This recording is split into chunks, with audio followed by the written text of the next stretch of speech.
ಕೆಂಪುಕೋಟೆ ಬಳಿ ನಡೆದಂತಹ ಕಾರ್ ಸ್ಫೋಟ ಪ್ರಕರಣಕ್ಕೆ ಸಂಬಂಧಿಸಿದಂತೆ ಮತ್ತೊಂದು ಅಪ್ಡೇಟೆಡ್ ವರದಿ ಲಭ್ಯವಾಗ್ತಿದೆ. ದೆಹಲಿಯ ಕೆಂಪುಕೋಟೆ ಬಳಿ ನಡೆದಂತಹ ಕಾರ್ ಸ್ಫೋಟ ಸಂಬಂಧ ಪ್ರಧಾನಿ ಮೋದಿ ಅಧ್ಯಕ್ಷತೆಯಲ್ಲಿ ಮಹತ್ವದ ಭದ್ರತಾ ಸಮಿತಿ ಸಭೆಯನ್ನು ಕೈಗೊಳ್ಳಲಾಗಿದ್ದು, ಸಭೆಯಲ್ಲಿ ಹಿರಿಯ ಭದ್ರತಾ ಪಡೆಯ ಅಧಿಕಾರಿಗಳು ಸಹ ಭಾಗಿಯಾಗಿದ್ದಾರೆ. ಸಭೆಯಲ್ಲಿ ರಾಜನಾಥ್ ಸಿಂಗ್, ಅಮಿತ್ ಶಾ, ರಕ್ಷಣಾ ಸಚಿವ ಭಾಗಿಯಾಗಿದ್ದಾರೆ. ಜೊತೆಗೆ ವಿದೇಶಾಂಗ ಸಚಿವ ಜೈಶಂಕರ್, ನಿರ್ಮಲಾ ಸೀತಾರಾಮನ್ ಕೂಡ ಉಪಸ್ಥಿತರಿದ್ದಾರೆ. ಹಲವು ಅಧಿಕಾರಿಗಳು ಈ ಸಂದರ್ಭದಲ್ಲಿ ಭಾಗಿಯಾಗಿದ್ದು, ಸಭೆಯಲ್ಲಿ ಉಗ್ರರ ಮೇಲೆ ಪ್ರತೀಕಾರ ತೀರಿಸಿಕೊಳ್ಳುವ ಕುರಿತಾಗಿ ತೀವ್ರ ಚರ್ಚೆಯಾಗ್ತಾ ಇದೆ. ಮೂರೂ ಸೇನೆಗಳ ಮುಖ್ಯಸ್ಥರು ಸಹ ಸಭೆಯಲ್ಲಿ ಭಾಗಿಯಾಗಿದ್ದಾರೆ. ಭದ್ರತಾ ವಿಚಾರವಾಗಿ ಮಹತ್ವದ ನಿರ್ಧಾರವನ್ನ ಕೈಗೊಳ್ಳುವಂತಹ ಸಾಧ್ಯತೆ ಇದೆ. ದೆಹಲಿಯ ಕೆಂಪುಕೋಟೆ ಬಳಿ ಕಾರು ಸ್ಫೋಟ ನಂತರದಲ್ಲಿ ಪ್ರಧಾನಿ ನರೇಂದ್ರ ಮೋದಿ ಅವರು ಆಸ್ಪತ್ರೆಗೆ ಹೋದ್ರು, ಗಾಯಾಳುಗಳನ್ನ ಭೇಟಿ ಮಾಡಿದ್ರು, ಅವರ ಆರೋಗ್ಯ ವಿಚಾರಿಸಿದ್ರು. ಅದಾದ ನಂತರದಲ್ಲಿ ಭದ್ರತಾ ಪಡೆಯ ಅಧಿಕಾರಿಗಳ ಜೊತೆಗೆ ಸಭೆಯಲ್ಲಿ ನಿರತರಾಗಿದ್ದಾರೆ. ಎಲ್ಲ ಉನ್ನತ ಅಧಿಕಾರಿಗಳು ಜೊತೆಗೆ ಸಚಿವರುಗಳು ಕೂಡ ಉಪಸ್ಥಿತರಿದ್ದಾರೆ. ಈ ಸಭೆಯಲ್ಲಿ ಮುಂದಿನ ರೂಪುರೇಷೆ ಏನು? ಈ ಕೃತ್ಯದಲ್ಲಿ ಪಾಕಿಸ್ತಾನದ ಭಾಗಿತ್ವ ಇರೋದು ಖಾತ್ರಿಯಾಗಿದ್ದೇ ಆದರೆ ಈಗ ಅವ್ರು ಸಿಕ್ಕಿರುವಂತಹ ಇಂಟರ್ನಲ್ ಮಾಹಿತಿಯ ಪ್ರಕಾರವಾಗಿ ಆ ನಂತರದಲ್ಲಿ ಇದಕ್ಕೆ ಪ್ರತೀಕಾರ ಹೇಗಿರಬೇಕು ಅನ್ನೋದರ ಕುರಿತಾಗಿ ತಂತ್ರಗಾರಿಕೆಯನ್ನು ಹೆಣೆಯೋ ಸಲುವಾಗಿ ಈ ಒಂದು ಮೀಟಿಂಗ್ ಬಹಳ ಮಹತ್ವವನ್ನು ಪಡ್ಕೊಳ್ತಾ ಇದೆ. ಮೋದಿ ಅವರಿಗಾಗಲೇ ಹಿಂಟ್ ಕೊಟ್ಟಿದ್ದಾರೆ, ಯಾರು ತಪ್ಪನ್ನು ಎಸಗಿದ್ದಾರೆ ಅವರನ್ನು ಶಿಕ್ಷಿಸ್ತೀವಿ ಅಂತ.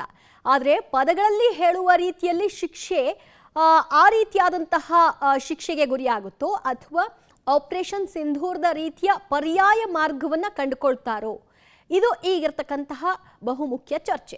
ಮತ್ತಷ್ಟು ಮಾಹಿತಿ ಕೊಡ್ತಾರೆ ನಮ್ಮ ಪ್ರತಿನಿಧಿ ಶಬ್ಬೀರ್. ಸದ್ಯ ಪ್ರಧಾನಿ ನರೇಂದ್ರ ಮೋದಿ ಅವರ ನೇತೃತ್ವದಲ್ಲಿ ನಡೀತಾ ಇರ್ತಕ್ಕಂಥ ಹೈ ವೋಲ್ಟೇಜ್ ಮೀಟಿಂಗ್ ನಲ್ಲಿ ಯಾರೆಲ್ಲ ಉಪಸ್ಥಿತರಿದ್ದಾರೆ ಮತ್ತು ಮುಂದಿನ ಅಜೆಂಡಾ ಕುರಿತಾಗಿ ಏನೆಲ್ಲ ಮಾಹಿತಿಗಳು ಈ ಒಂದು ಚರ್ಚೆಯಲ್ಲಿ ಉಪಸ್ಥಿತರಾಗಬಹುದು? ದಿವ್ಯಾ, ನೋಡಿ, ಪ್ರಧಾನಿ ನರೇಂದ್ರ ಮೋದಿ ಅವರ ನೇತೃತ್ವದಲ್ಲಿ ಭದ್ರತಾ ಸಮಿತಿಯ ಸಂಪುಟ ಸಭೆ ನಡೀತಾ ಇರುವಂತದ್ದು. ಮುಖ್ಯವಾಗಿ ಈ ಸಭೆಯಲ್ಲಿ ಕೇಂದ್ರ ಗೃಹ ಸಚಿವ ಅಮಿತ್ ಶಾ, ರಕ್ಷಣಾ ಸಚಿವರಾಗಿರುವಂತಹ ರಾಜನಾಥ್ ಸಿಂಗ್, ಹಣಕಾಸು ಸಚಿವೆ ನಿರ್ಮಲಾ ಸೀತಾರಾಮನ್, ಮತ್ತೆ ರಾಷ್ಟ್ರೀಯ ಭದ್ರತಾ ಸಲಹೆಗಾರ ಆಗಿರುವಂತಹ ಅಜಿತ್ ಡೋವೆಲ್, ಮತ್ತೆ ಮೂರು ಸೇನೆಯ ಮುಖ್ಯಸ್ಥರು ಕೂಡ ಉಪಸ್ಥಿತರಿರ್ತಾರೆ. ಮುಖ್ಯವಾಗಿ ಈ ಒಂದು ದುರ್ಘಟನೆ ಏನ್ ನಡೆದಿದೆ ಅದಕ್ಕೆ ಸಂಬಂಧಪಟ್ಟಂತೆ ವಿಸ್ತೃತವಾದಂತಹ ಚರ್ಚೆಗಳು ನಡೆದಿದ್ದಾವೆ. ಮತ್ತೆ ಈ ಒಂದು ತನಿಖೆ ಕಳೆದ 2 ದಿನಗಳಿಂದ ತನಿಖೆ ಯಾವ ಹಂತದಲ್ಲಿ ಸಾಗಿದೆ, ಮತ್ತೆ ತನಿಖೆಯಲ್ಲಿ ಗೊತ್ತಾಗಿರುವಂತಹ ಅಂಶಗಳೇನು, ಮತ್ತೆ ಇದರಲ್ಲಿ ನೇರವಾಗಿ ಯಾರು ಭಾಗಿಯಾಗಿದ್ದಾರೆ, ಮತ್ತೆ ಈವರೆಗೂ ಯಾವುದೇ ಸಂಘಟನೆ ಇದರ ಹೊಣೆ ಹೊತ್ತಿಲ್ಲ.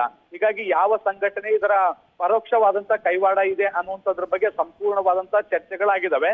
ಮುಂದಿನ ಹಂತದಲ್ಲಿ ಇದಕ್ಕೆ ಉತ್ತರವನ್ನ ಹೇಗೆ ಕೊಡಬೇಕು, ಪ್ರತೀಕಾರವನ್ನ ಹೇಗೆ ತೀರಿಸ್ಕೊಳ್ಬೇಕು ಅನ್ನುವಂಥದ್ರ ಬಗ್ಗೆ ಕೂಡ ಈಗ ಸಮಾಲೋಚನೆಗಳು ಕೂಡ ನಡೆದಿದ್ದಾವೆ ಅನ್ನುವಂಥದ್ದು ಗೊತ್ತಾಗ್ತಾ ಇದೆ. ಆದ್ರೆ ಅಂತಿಮ ನಿರ್ಧಾರ ಏನು ಅನ್ನುವಂಥದ್ದು ಇನ್ನೂ ಕೂಡ ಗೌಪ್ಯವಾಗಿ ಇಡಲಾಗಿರುತ್ತೆ. ಯಾಕಂದ್ರೆ ಅದನ್ನು ಎಲ್ಲೂ ಕೂಡ ಬಹಿರಂಗಗೊಳಿಸೋದಿಲ್ಲ. ಮುಂದಿನ ಹಂತದಲ್ಲಿ ನಡೆಯುವಂತ ಕಾರ್ಯಾಚರಣೆಯನ್ನ ಗೌಪ್ಯವಾಗಿಡುವಂತ ಕೆಲಸವನ್ನ ಈಗ ಸದ್ಯಕ್ಕೆ ಮಾಡ್ಲಾಗ್ತಾ ಇರುವಂತದ್ದು. ಆದ್ರೆ ನರೇಂದ್ರ ಮೋದಿ ಅವರು ಸಂಪೂರ್ಣವಾದಂತಹ ಮಾಹಿತಿಯನ್ನ ಪಡ್ಕೊಂಡಿದ್ದಾರೆ. ಮತ್ತೆ ತನಿಖಾ ಹಂತದಲ್ಲಿ ಸಿಕ್ಕಿರುವಂತಹ ಮಹತ್ವದ ಸಂಗತಿಗಳನ್ನ ಕೂಡ ಅಬ್ಸರ್ವ್ ಮಾಡಿರುವಂತದ್ದು.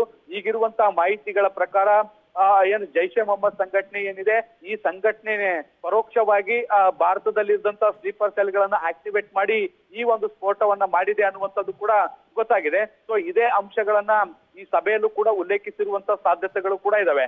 ಅಜಿತ್ ಡೋವೆಲ್ ಸೇರಿದಂತೆ ಬೇರೆ ಬೇರೆ ಎಲ್ಲ ಪ್ರಮುಖರು ಕೂಡ ಇದ್ರು. ಪ್ರತ್ಯುತ್ತರ ಹೇಗಿರ್ಬೇಕು ಅನ್ನುವಂತಹ ನಿಟ್ಟಿನಲ್ಲಿ ಕೂಡ ಒಂದಷ್ಟು ಚರ್ಚೆಗಳು ಕೂಡ ನಡೆದಿರ್ತವೆ. ಸೊ ಆ ಎಲ್ಲಾ ಚರ್ಚೆಗಳ ಬಳಿಕ ಒಂದು ಅಂತಿಮ ತೀರ್ಮಾನಕ್ಕೆ ಬಂದಿದೆ. ಆ ತೀರ್ಮಾನ ಏನು ಅನ್ನುವಂಥದ್ದು ಸ್ವಲ್ಪ ಹೊತ್ತಿನ ಬಳಿಕ ಗೊತ್ತಾಗುವಂತ ಸಾಧ್ಯತೆಗಳನ್ನ ಕೂಡ ನಿರೀಕ್ಷೆ ಮಾಡಬಹುದು.